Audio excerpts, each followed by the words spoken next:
Alright, so for week 8, we were supposed to pick one of the 3 prongs and complete our Title IX self-audit of an athletic program or high school or college level athletic program. The Title IX self-audit can be found in Chapter 4, and then we are required to make a 15 to 20-minute video. So to start out with, Title IX is defined as no person in the United States shall, on the basis of sex, be excluded from participation in, be denied the benefits of, or be subjected to discrimination under any education, program, or activity receiving federal financial assistance.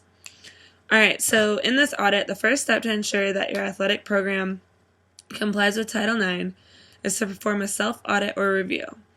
The self-audit will take a frank look at the school district's entire athletic program and determine if it accommodates the interests and abilities of the students as a whole, and if specific program components detailed in the Title IX regulations are equal for girls and boys. Alright, so another point I'd like to make is that it is most important for a school's Title IX coordinator and for the athletic director to have a solid grasp on the 2 major areas of the Title IX compliance framework relative to a school's athletic program. The 2 key factors under that are that 1, accommodations of interests and abilities, and the second fact is that other athletic benefits and opportunities. So the lack of adequate sports participation opportunities is perhaps the most common Title IX compliance problem, and certainly the most highly litigated Title IX issue. So in 1979, the policy interpretation and the OCR investigators manual set forth in detail all aspects of the so-called 3-prong test. The 3-prong test is as follows. So first prong is that a school may provide athletic participation opportunities for female students which are substantially proportional to the female percentage of enrollment at the school. The second prong is that a school may demonstrate a history of continuing practice of expanding its sports offerings for women in the very recent past. And 3, a school may show that it is fully effective accommodating the athletics, interests, and abilities of the women in its student body. Alright, so for my audit, I decided to do Columbia College in Columbia, Missouri, where I actually attended college, and that's who I'm going to use for the Title IX audit. So I decided to use the second prong in my audit, which is the history and continuing practice of women's athletic programs expansion. The OCR will consider a variety of factors in making the determination, and the factors are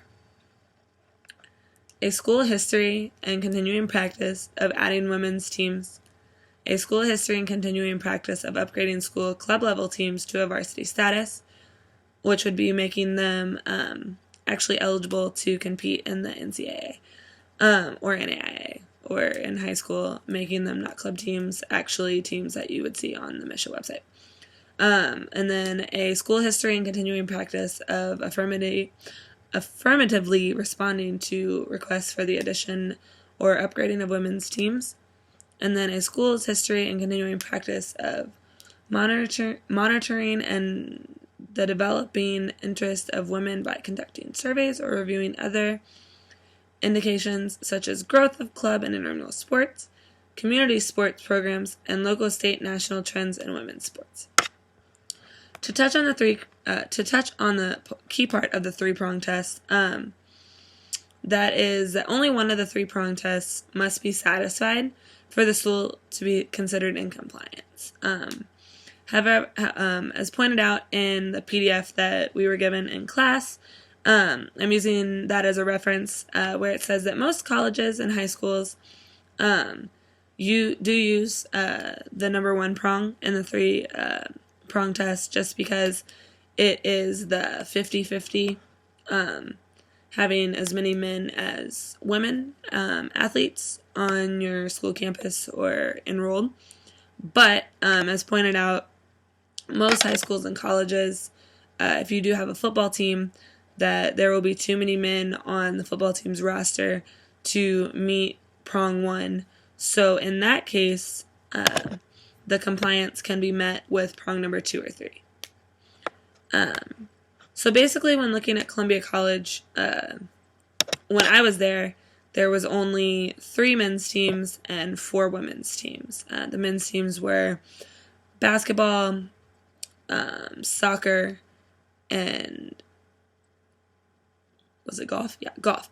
And then the women's teams were the volleyball, softball, volleyball, softball, basketball, and that's it. So there were equal amounts.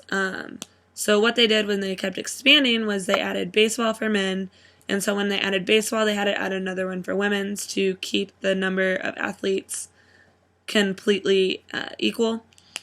And so basically now, because of all the additions of the teams, it is going to be men's sports are going to have 7 and the women's have 8. So the sports teams now are as listed. Men's has baseball, basketball, cross country, golf, lacrosse, soccer, and track. Then the women's do have basketball, bowling, cross country, golf, soccer, volleyball, and track and field. So the only team that the men's sports do not have that the women's do is the bowling. To keep the sports numbers the same, that is why the women's sports would have added bowling. Qualifications. There's athletic, financial assistance, and then there's also treatment. So to touch on those just a little bit, the athletic financial assistance is the second major compliance prong of Title IX, encompasses athletic financial assistance. The only monetary requirement of Title IX deals with the area of scholarships. Scholarships must be allocated in proportion to the number of female and male students participating in intercollegiate athletics. Funding for women's and men's programs does not have to be equal, but a significant disparity in funds does suggest that institutions could be found non-compliant in other program areas. Alright, so then the third one is treatment. So this third compliance prong of Title IX requires equivalence in other athletic benefits and opportunities and includes all other program areas and not previously covered. Title IX does not require that each men's and women's team receive exactly the same services and supplies, but it looks at the entirety of the treatment that men's and women's programs receive as a whole. The equivalence of overall treatment is measured on the basis of 11 criteria. They're listed on my paper, and I'm going to read them to you now, and they're going to provide a brief explanation of the legal standard for each thing that's listed. For each of the treatment items described that I'm going to talk about, you will see what law evaluates and the legal language that should be evident in your documentation and best drives the process towards meeting the standard of law. While it may feel redundant, this should be used often when talking about all 11 of these topics. Alright, so there's locker room, practice, and competitive facilities. There's equipment and supplies, scheduling of games and practice times, publicity, coaching, travel and daily allowance, academic tutoring, provision of medical training facilities and services, provision of housing and dining facilities and services, and then recruitment of student athletes, and then support services finally. Alright, so to talk about all of those, going back to the start, we're going to talk about locker rooms, practice, and competitive facilities. They need to maintain the facilities provided for practice and competitive events, the exclusivity of the use of the facilities, the preparation of the facilities for games and practices, and the availability, exclusivity, and the quality of the locker and team rooms. A school is obligated to ensure that the overall benefits and treatments of the female and male programs are comparable. So under Title IX, budgets for men's and women's teams do not have to be equal, but the bottom line is that benefits provided for both of them must be equal. Facilities are one benefit that must be equally provided to the men's and women's programs. So both sports teams should have basically the same facilities to use. Equipment and supplies was number 2. Equipment and supplies is determined in examining the quality, amount, suitability, maintenance, and replacement and availability of equipment and supplies. A school is obligated to ensure that the overall benefits and treatments of the female and male programs are comparable. So basically all of these are going to talk about how men and women's sports teams should be treated equally.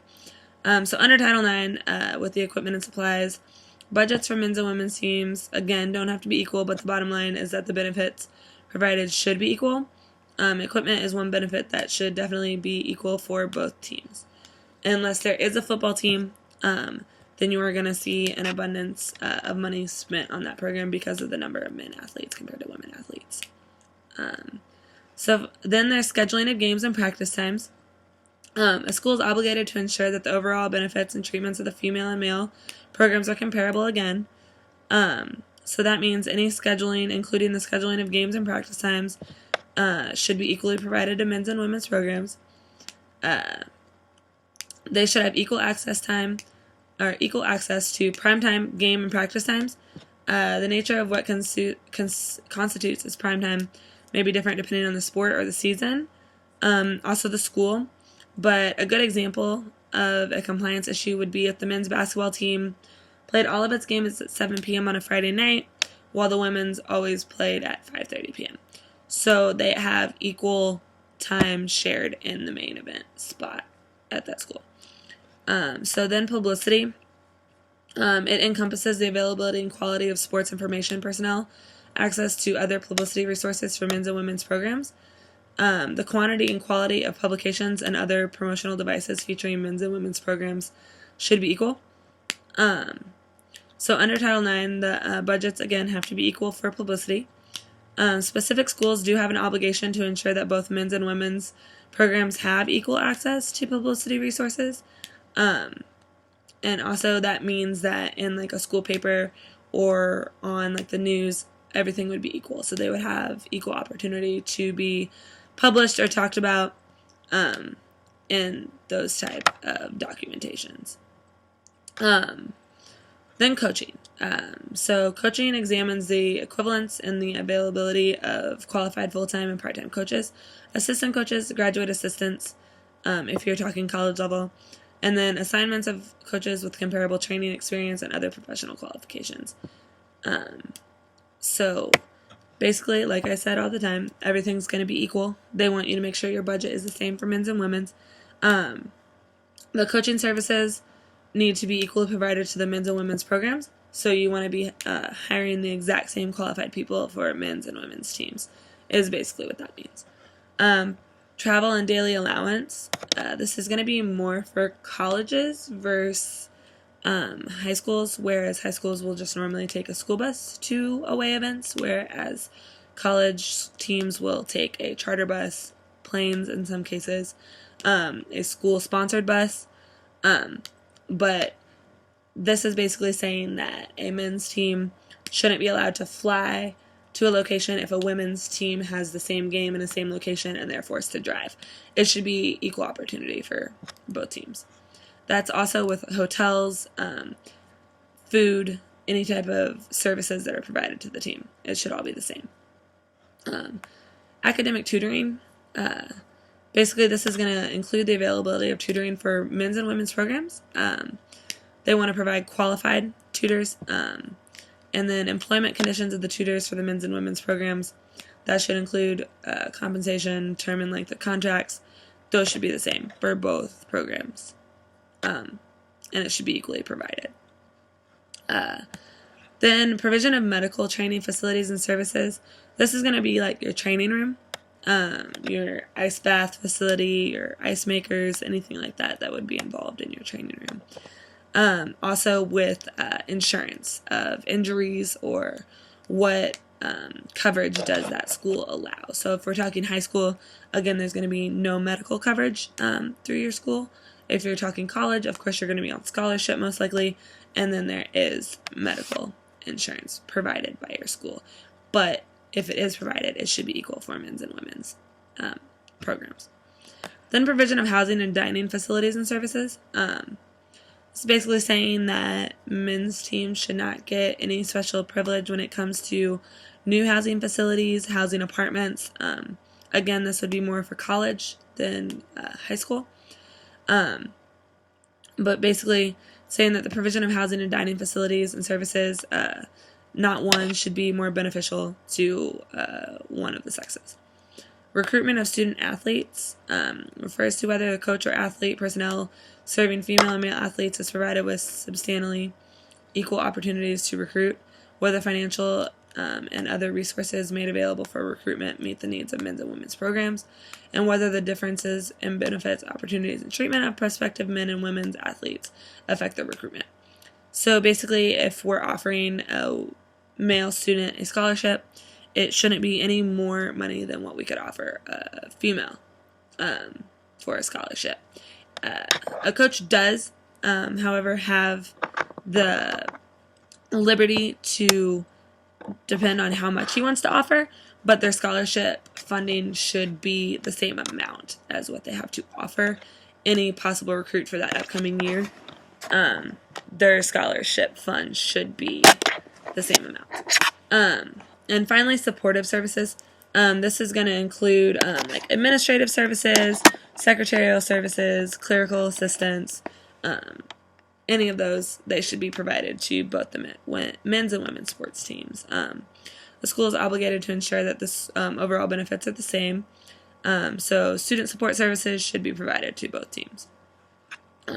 So underneath all of those topics from Columbia College, when I was there, everything was equal. There were no differences in scholarship opportunities between the men's and women's, which means they would meet all the Title IX qualifications. However, I currently don't go there anymore. I do keep in touch with all the coaches and everything like that. Speaking to them recently about this project that we were supposed to be doing, I spoke to the volleyball coach, and she was showing me the numbers, and everything was still right on track with being equal and meeting that Title IX qualifications. So as far as an audit on Columbia College's sports teams, they're well on track to actually becoming a Division II school, which is great for Columbia College. But if they want to do that, they do have to increase the number of sports teams on campus. They also do have to increase the number of actual students that go to the school. So hopefully they get that done, but hopefully if they do go to a Division school or Division II school, they will add more men's and women's teams equally to expand their popularity. So that was my audit of Columbia College, and